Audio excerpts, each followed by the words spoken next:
Y bueno, lo primero que se me ocurre, que está reflejado en la filmina que yo les mencionaba, es la idea de racionalidad. O sea, las penas tienen que ser racionales. Racionales en el sentido de que, primero, que tienen que estar pensadas en el hombre que las va a sufrir, y obviamente el hombre tiene, primero que tiene una posibilidad de permanecer en el mundo por poco tiempo.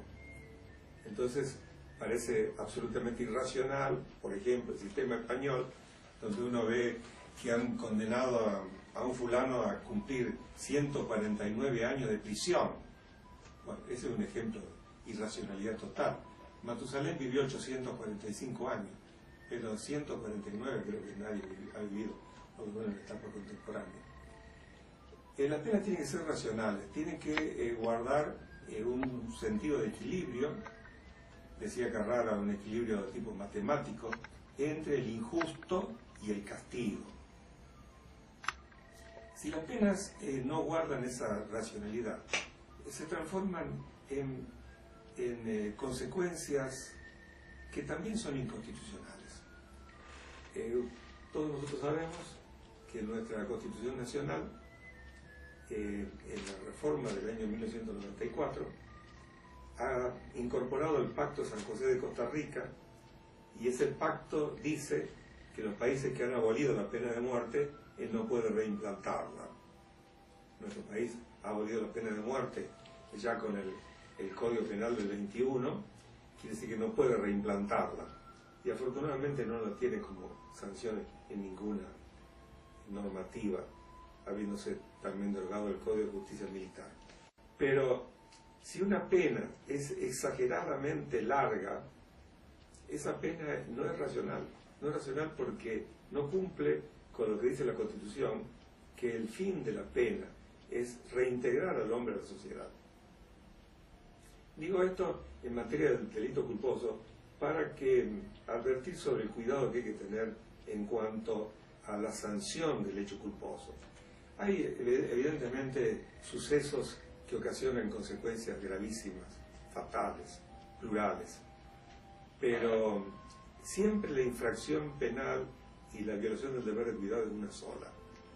Entonces se me ocurre que en materia de hecho culposo no puede haber penas excesivamente extensas, ni tampoco, a mi juicio, tendría que existir la necesidad de pena privativa de libertad en los hechos culposos, salvo aquellos gravemente injuriantes para el bien jurídico ajeno.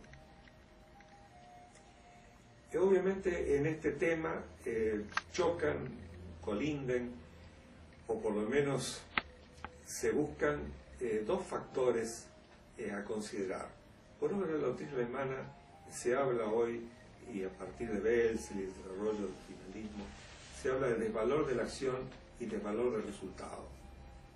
Con lo cual, llevada a sus últimas consecuencias, la doctrina finalista y sobre todo el subjetivismo extremo, que es el inqui, etc., lo que estaría sancionado sería el disvalor de la acción.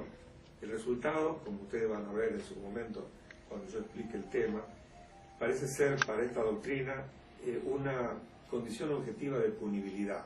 O sea, el resultado estaría en el mundo de los fenómenos naturales y no en el mundo de los fenómenos jurídicos. Yo creo que esta doctrina está equivocada. Primero porque si lleva hasta sus últimas consecuencias podría incluso infringir el artículo 19 del Código Penal de la Constitución Nacional que antes he mencionado, porque si no hay una afectación a un bien jurídico concreto no puede intervenir el Estado.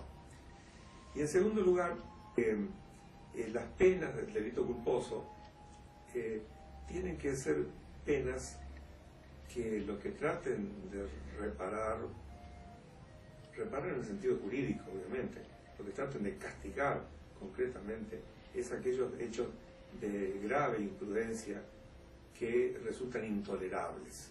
No por el resultado, sino por el resultado, obviamente tiene que existir, pero gravemente, injustificables por la entidad de la infracción del deber de cuidado en sí. la entidad del valor de la acción. Yo he visto, en mi ejercicio profesional, he visto que a veces, cuando se va a dictar sentencia, en los casos de la vida real, o cuando se hace un ejercicio hipotético con alumnos, y cuando se llega el momento de dictar sentencia, por ejemplo en un caso médico, de imprudencia, negligencia, impericia, etc., el tribunal, ya sea real o ficticio, aplica una pena diciendo que es una pena de ejecución condicional. Todos sabemos que efectivamente en los casos de primera condena, cuando es una condena a pena de prisión que no excede 3 años, la condena puede ser condicional. Pero, ¿qué es lo que ocurre? Que cuando se elabora esa idea, se está pensando en no mandar a la cárcel a un individuo que ha cometido un hecho culposo, si es innecesario mandarlo a la cárcel desde el punto de vista del intérprete.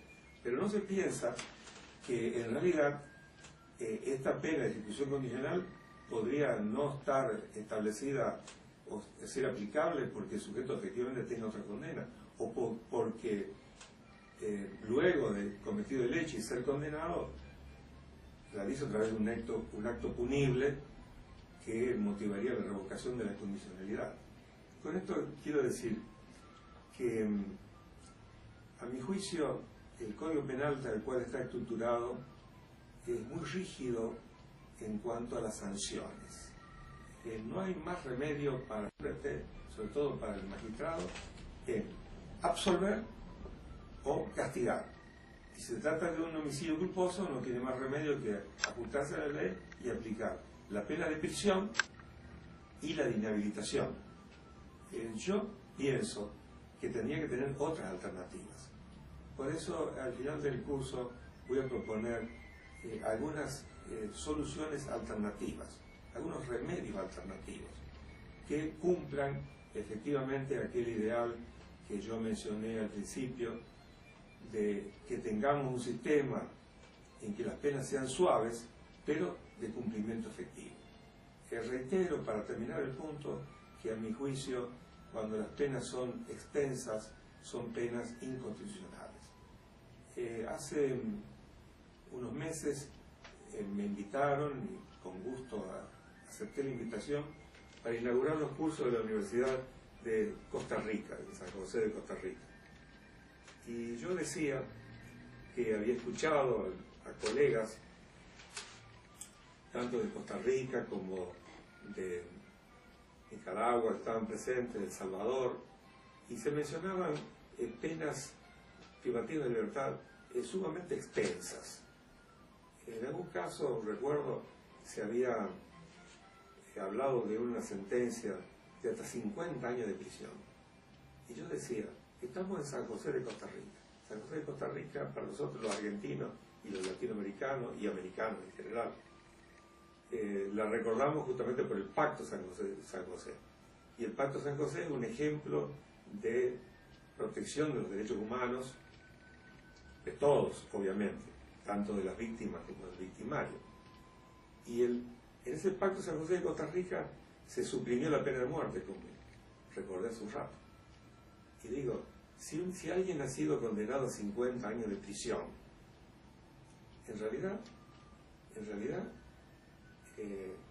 se está contraviniendo el espíritu del Pacto San José de Costa Rica, porque un individuo condenado a 50 años de prisión preferiría que le den muerte y no tenerlo 50 años preso, pasando su vida entre 4 paredes. Como conclusión de este punto, trato de que todos los operadores del sistema penal pensemos en que el hecho de penar a alguien significa un compromiso muy grande, y el mandar a alguien a la cárcel significa también un sacrificio en términos de tiempo y de vida humana que quizás no tengan relación estricta con el injusto cometido. yo siempre pienso que en el homicidio doloso la pena está entre 8 y 25 años de prisión. Cuando el juez tiene que aplicar la pena, bueno, el ejercicio que hace es un ejercicio intelectual, porque dice, bueno, le aplico la pena mínima 8 años, o 10 años, o 12 años, o 15 años, o 17 años, o 24 años, 25 años. Es un ejercicio intelectual en realidad, pero se traduce luego en la suerte del condenado. Porque pensemos que si alguien ha sido condenado a 10 años de prisión, representan 3.650 días. Si el individuo va marcando su celda con una rayita cada día y va tachando cada día, tiene que pasar 3.650 días de la cárcel. Parece en términos de vida humana, de futuro humano, una cosa realmente insoportable. Bueno, voy a interrumpir este tramo y seguiré con otro en la próxima clase.